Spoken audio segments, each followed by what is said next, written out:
வணக்கம். மூன் செய்திகளுக்காக முத்தமிழ் செல்வி. இன்றைய முதன்மை செய்திகள்.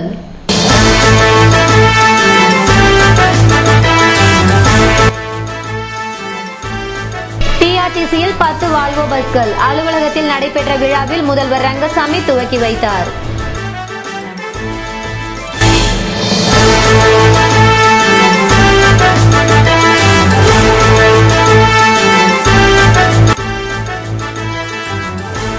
திட்ட மேலாண்மை அமைப்புக்கு இணையதளம் முதல்வர் ரங்கசாமி துவக்கி வைத்தார்.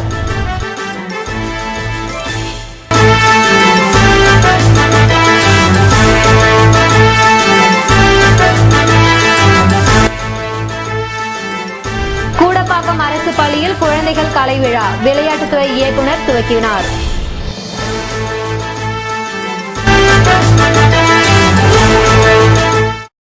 இனி விரிவான செய்திகள். புதுவையில் பிஆர்டிசி வால்வோ பஸ்களை முதல்வர் ரங்கசாமி துவக்கி வைத்தார். புதுவை சாலை போக்குவரத்து கழகத்திற்கு வழங்கப்பட்டுள்ள 10 வால்வோ பஸ்களை மக்களுக்கு அர்ப்பணிக்கும் நிகழ்ச்சி பிஆர்டிசி அலுவலகத்தில் நடைபெற்றது. இந்நிகழ்ச்சியில் கலந்து கொண்ட முதல்வர் ரங்கசாமி வால்வோ பஸ்களை இயக்கி வைத்தார். இந்நிகழ்ச்சியில் அமைச்சர்கள் Rajavelu, Thiyagarajan, MLA Nehru, PRTC chairman மற்றும் அதிகாரிகள் கலந்து கொண்டனர்.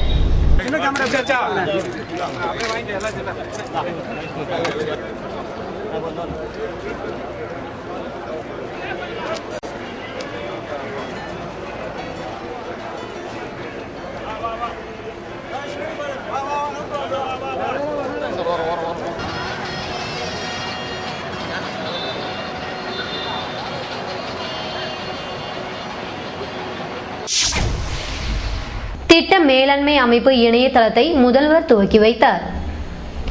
திட்ட மேலாண்மை அமைப்பு இணையதளத்தை மாண்புமிகு முதல்வர் ரங்கசாமி, மத்திய அமைச்சகத்தின் கூடுதல் செயலர் அனில் சொரூப், புதுச்சேரி அரசு தலைமை செயலர் சேட்டன் பி சாங்கி மற்றும் மத்திய அரசு மற்றும் மாநில அரசின் முக்கிய அதிகாரிகள் முன்னிலையில் தொடங்கி வைத்தார்.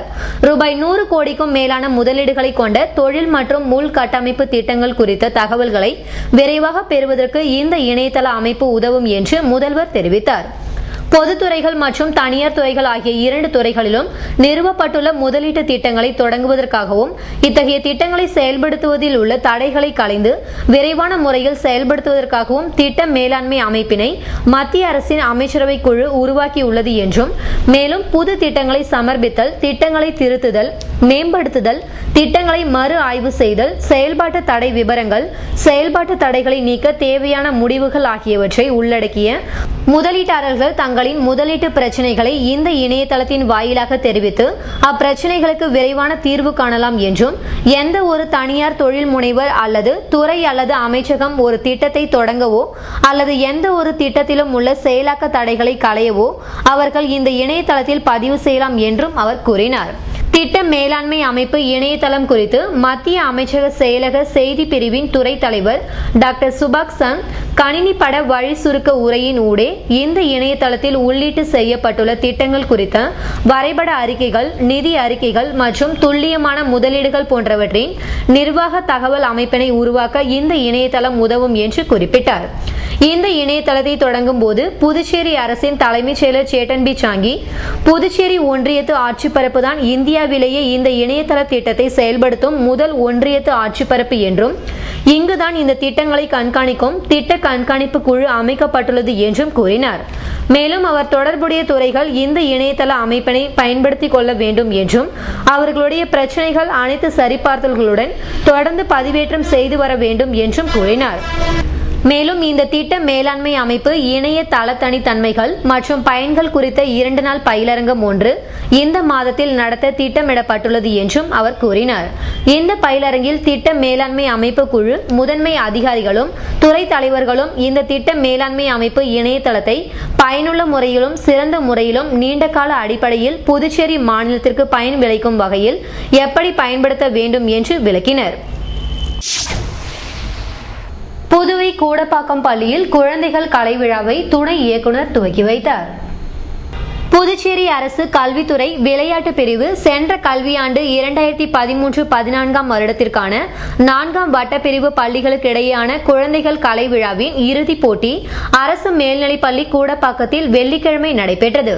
விழாவிற்கு பள்ளியின் துணை முதல்வரும் இந்நிகழ்ச்சியின் ஒருங்கிணைப்பாளருமான வைத்தியநாதன் தலைமை தாங்கினார்.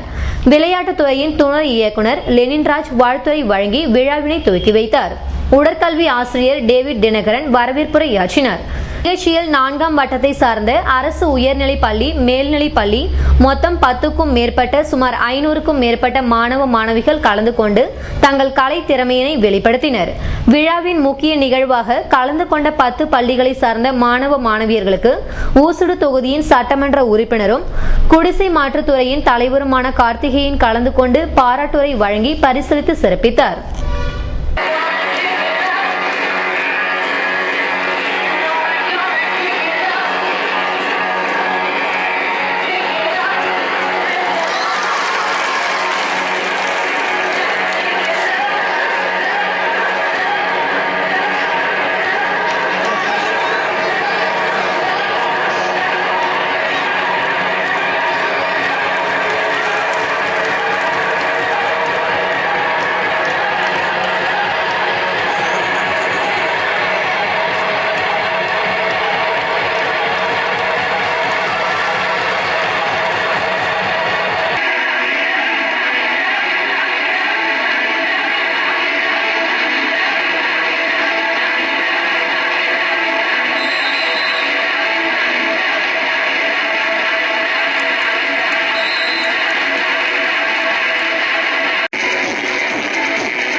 சுதேசி பாரதி மில் அனைத்து சங்கங்கள் சார்பாக சுதேசி காட்டன் மில் வாயிற்படி அருகில் தர்ணா போராட்டம் நடைபெற்றது. சுதேசி பாரதி மில்களை சீர்குலைத்து நாசமாக்கும் நிர்வாக இயக்குனர் ஜான்சனை உடனடியாக மில்லை விட்டு வெளியேற்ற வேண்டும். பிரதி மாதம் 10ஆம் தேதி சம்பளம் பட்டுவாடா செய்ய வேண்டும். சுதேசி பாரதி மில்களில் பணிபுரிந்து ஓய்வு பெற்று சென்றுள்ள 86 தொழிலாளர்களுக்கு கடந்த 2 ஆண்டுகளுக்கு மேலாகியும் வழங்கப்படாமல் இருந்து வரும் கிராஜுவிட்டி உட்பட அவர்களுக்கு சேர வேண்டிய தொகைகளை உடனடியாக பட்டுவாடா செய்ய வேண்டும். மில்லுக்குள் நடந்து வரும் ஊழல்கள் விசாரிக்கப்பட வேண்டும். குறிப்பாக பஞ்சு கொள்முதல் செய்வதிலும் நூல் விற்பனை செய்வதிலும் மில்லுக்கு தேவையான பொருட்கள் வாங்குவதிலும் நடந்து வரும் ஊழல்கள் வெளியிலிருந்து ஒரு குழு அமைத்து மில்லுக்குள் வந்து விசாரிக்கப்பட வேண்டும் என்ற கோரிக்கைகளை வலியுறுத்தி சுதேசி காட்டன் மில் வாயிற்படி அருகில் தர்ணா போராட்டம் நடைபெற்றது. அனைத்து தொழிற்சங்க தலைவர் அபிஷேகம் தலைமை தாங்கினார். எம் ஆறுமுகம், தனகோடி, இளங்கோவன், பன்னீர்செல்வம், ஜெயபாலன், கதிரவன், குணசேகரன், கபிரியேல், ஆறுமுகம், தேய்தோர், கோபிகா, முனியாண்டி, ரங்கநாதன், கல்யாண சுந்தரம், ஐயனரப்பன் உட்பட அனைத்து தொழிற்சங்கங்களின் தலைவர்கள் கலந்து கொண்டனர். புதுவை ஆழ்கடலில் மீன்பிடித்துவிட்டு துறைமுகம் வந்த படகு மணல் தீட்டில் தரை தட்டியதை கடலோர காவல் படையினர் கயிறு மூலம் மீட்டனர். புதுவை வீராம்பட்டினத்தை சேர்ந்தவர் சந்திரன். இவர் கடந்த 2 வாரங்களுக்கு முன் தனது படகில் 15 பேருடன் ஆழ்கடலுக்கு மீன்பிடிக்க சென்றார். நேற்று மாலை மீன்பிடி துறைமுகத்துக்கு படகு வந்து கொண்டிருந்தது.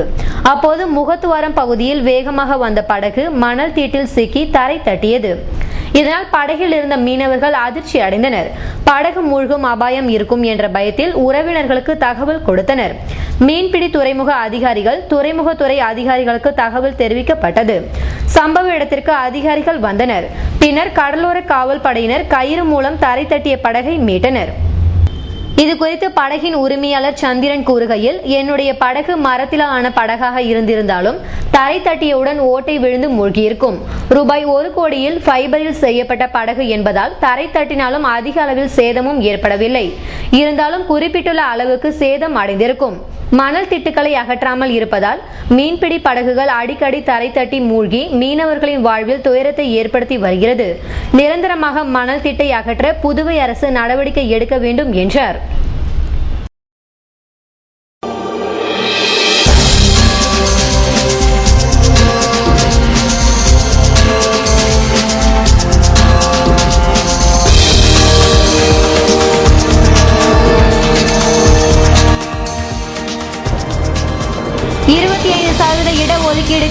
பல்கலைக்கழகம் முற்றுகை, போலீசாரிடம் தள்ளுமுள்ளு, மாணவ மாணவிகள் கைது.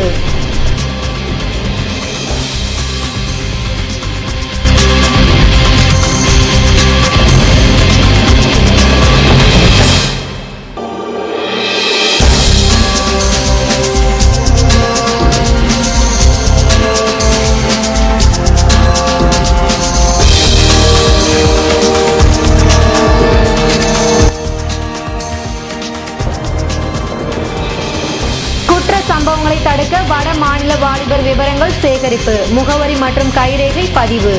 விபரம் விளம்பர இடைவேளைக்கு பிறகு.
செய்திகள் தொடர்கின்றன. புதுவை அனைத்து அரசு கலை அறிவியல் கல்லூரி மாணவர்கள் நேற்று வகுப்புகளை புறக்கணித்து போராட்டத்தில் ஈடுபட்டனர். புதுவை மத்திய பல்கலைக்கழகத்தில் மொத்தமுள்ள 54 துறைகளில் 16 துறைகளில் மட்டும்தான் புதுச்சேரி மாநில மாணவர்களுக்கு 25% இடஒதுக்கீடு வழங்கப்படுவதாகவும், அனைத்து துறைகளிலும் இடஒதுக்கீடு வழங்க கோரியும், இடஒதுக்கீடு தர மறுக்கும் துணைவேந்தரை கண்டித்தும், அனைத்து அரசு கலை அறிவியல் கல்லூரிகளில் காலியாக உள்ள 159 விரிவுரையாளர்கள் பணியிடங்களை நிரப்ப கோரியும், அனைத்து அரசு கலை அறிவியல் கல்லூரி மாணவ மாணவிகள் நேற்று வகுப்புகளை புறக்கணித்து போராட்டம் நடத்தினர். முத்தியால்பேட்டை பாரதிதாசன் மகளிர் கல்லூரி, லாஸ்பேட்டை தாகூர் கலை கல்லூரி, கதிர்காமம் இந்திரா காந்தி கல்லூரி, தவளக்குப்பம் ராஜீவ்காந்தி கல்லூரி, மதகடிப்பட்டு காமராஜர் கல்லூரி உட்பட பல்வேறு அரசு கலை அறிவியல் கல்லூரிகளை சார்ந்த 15,000க்கும் மேற்பட்ட மாணவ மாணவிகள் ஸ்ட்ரைக்கில் ஈடுபட்டனர். மதகடிப்பட்டில் உள்ள காமராஜர் கலை கல்லூரியை சேர்ந்த 150க்கும் மேற்பட்ட மாணவர்கள் வகுப்புகளை புறக்கணித்தனர். அவர்கள் கல்லூரி வளாகத்தில் அமர்ந்து உள்ளிருப்பு போராட்டத்தில் ஈடுபட்டனர். பிள்ளைச்சாவடியில் உள்ள புதுவை பல்கலைக்கழக துணைவேந்தர் சந்திரா கிருஷ்ணமூர்த்தி இல்லம் அருகில் இருந்து பல்வேறு அரசு கல்லூரிகளை சார்ந்த 500க்கும் மேற்பட்ட மாணவ மாணவிகள் ஊர்வலமாக புறப்பட்டு காலாப்பட்டு பல்கலைக்கழக நுழைவு வாயிலை சென்றடைந்தனர். போராட்டத்திற்கு இந்திய மாணவர் சங்க தலைவர் ரஞ்சித், இந்திய ஜனநாயக வாலிபர் சங்க தலைவர் சரவணன் ஆகியோர் தலைமை தாங்கினர். இந்திய மாணவர் சங்க செயலாளர் ஆனந்த் முன்னிலை வகித்தார். மாணவர்களின் போராட்டத்தை ஒட்டி எஸ்பி பைரவசாமி தலைமையில் காலாப்பட்டு இன்ஸ்பெக்டர் வரதராஜ் மற்றும் 50க்கும் மேற்பட்ட போலீசார் பல்கலைக்கழக வளாகத்தில் குவிக்கப்பட்டு இருந்தனர். போலீஸ் தடையையும் மீறி பல்கலைக்கழக கேட்டை தள்ளி மாணவர்கள் உள்ளே நுழைய முயன்றனர். இதனால் போலீசார் மாணவர்கள் இடையே தள்ளுமுள்ளு ஏற்பட்டது. தொடர்ந்து நுழைவு வாயிலில் எதிரே கிழக்கு கடற்கரை சாலையில் மாணவர்கள் அமர்ந்து முற்றுகையிட்டனர். இதனால் அங்கு பரபரப்பு ஏற்பட்டது. இதனையடுத்து போராட்டத்தில் ஈடுபட்ட 250 மாணவ மாணவிகளை போலீசார் கைது செய்து காலாப்பட்டு காவல் நிலையத்திற்கு கொண்டு சென்றனர். புதுவையில் குற்ற சம்பவங்களை தடுக்க வட மாநில வாலிபர்களை முழு விவரங்களை சேகரிக்கும் பணி அனைத்து காவல் நிலையங்களிலும் முழு வீச்சில் நடைபெறுகிறது. புதுவை சுற்றுலா பகுதி என்பதால் ஹோட்டல்கள் உள்ளிட்ட வணிக நிறுவனங்கள் அதிகம். இங்கு புதுவை மட்டுமின்றி தமிழகம் மற்றும் வட மாநிலத்திலிருந்து வாலிபர்கள், பெண்கள் இங்கு பணியாற்றி வருகின்றனர். புதுவை பகுதியில் வாடகைக்கு வீடு எடுத்து தங்கி வரும் அவர்கள் பின்னணி என்ன என்பது குறித்த விவரங்கள் வீட்டு உரிமையாளர்கள் உள்ளிட்ட யாரிடமும் இருக்காது. பெரு நகரங்களில் இதுபோன்று தங்கியிருப்பவர்கள் ஒரு சிலர் குற்றச்சம்பவங்களை அரங்கேற்றிவிட்டு தப்பிவிடும் சம்பவங்கள் அதிகரித்து வருகிறது. டெல்லியில் பணியாற்றிய டிஜிபி காமராஜ் அங்குள்ளதை போல் புதுவையிலும் மற்ற மாநிலத்தவர்களை கண்காணிக்க வேண்டும் என்று கடந்த எஸ்பிக்கள் அதிகாரத்தில் கூட்டத்தில் உத்தரவிட்டார். இந்நிலையில் வடக்கு எஸ்பி பைரவசாமி தலைமையில் ஒதியஞ்சாலை காவல் நிலையத்தில் புதுவையில் தங்கியிருக்கும் வட மாநில வாலிபவர்கள் குறித்த முழு விவரங்கள் சேகரிக்கும் முகாம் நடந்தது. அதில் ஒதியஞ்சாலை, உருளையன்பேட்டை, காவல் சரகத்தில் வாடகைக்கு குடியிருக்கும் நபர்கள், ஹோட்டல்கள், வணிக நிறுவனங்களில் பணியாற்றும் ஊழியர்களை அழைத்து அவர்களின் முழு விவரங்கள் சேகரிக்கப்பட்டது. முன்னதாக முழு முகவரியுடன் பூர்த்தி செய்த விண்ணப்பத்தில் அவர்களது கைரேகைகளும் பதிவு செய்தனர்.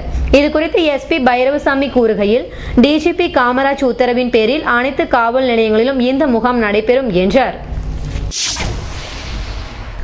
புதுவை முருங்கப்பாக்கம் மாரியம்மன் கோவிலில் வாசக்கால் வைக்கும் பணியினை சபாநாயகர் சபாபதி திறந்து வைத்தார்.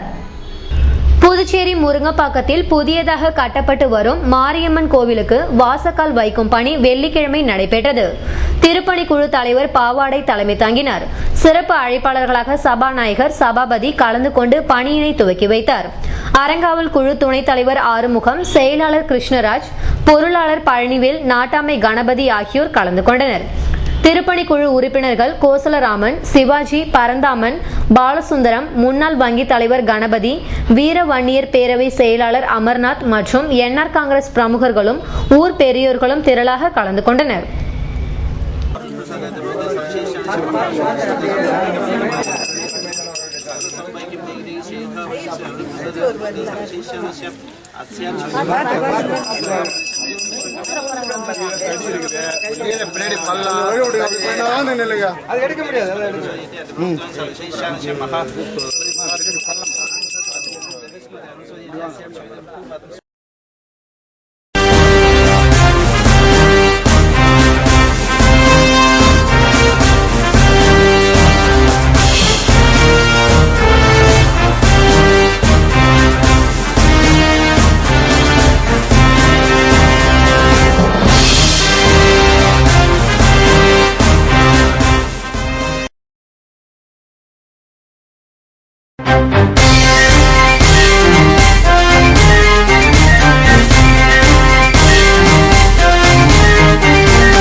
இன்றைய தங்கம் வெள்ளி விலை விபரம் வழங்குவோர் ஏவிஆர் ஸ்வர்ண மஹாலின் நவீன மங்கையின் நவநாகரிக நகைகள்.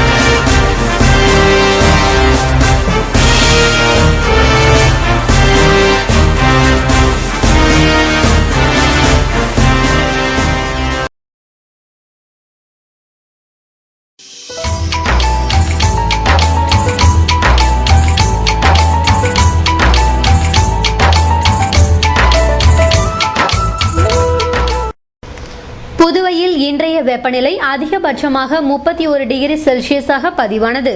நாளைய வானிலை 32 டிகிரி செல்சியஸாக காணப்படுவதுடன் வானம் வறண்ட நிலையில் காணப்படும் என வானிலை மையம் தெரிவித்துள்ளது.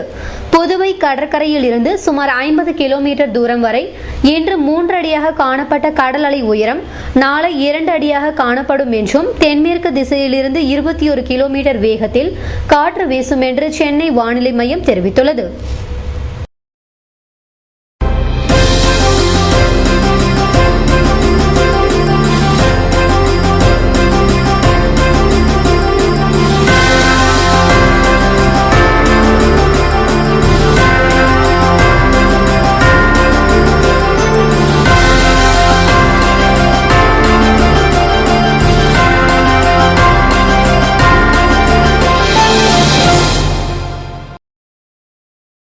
மீண்டும் இன்றைய முதன்மை செய்திகள்.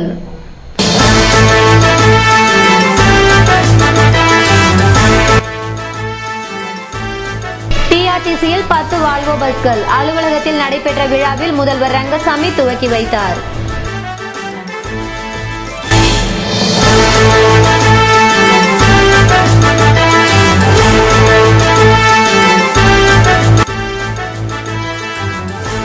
திட்ட மேலாண்மை அமைப்புக்கு அமைப்பு இணையதளம் முதல்வர் ரங்கசாமி துவக்கி வைத்தார்.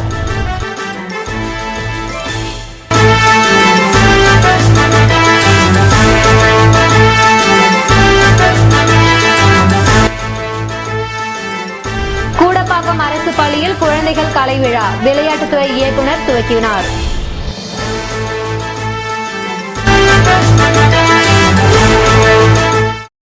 இத்துடன் செய்திகள் நிறைவடைந்தன. வணக்கம்.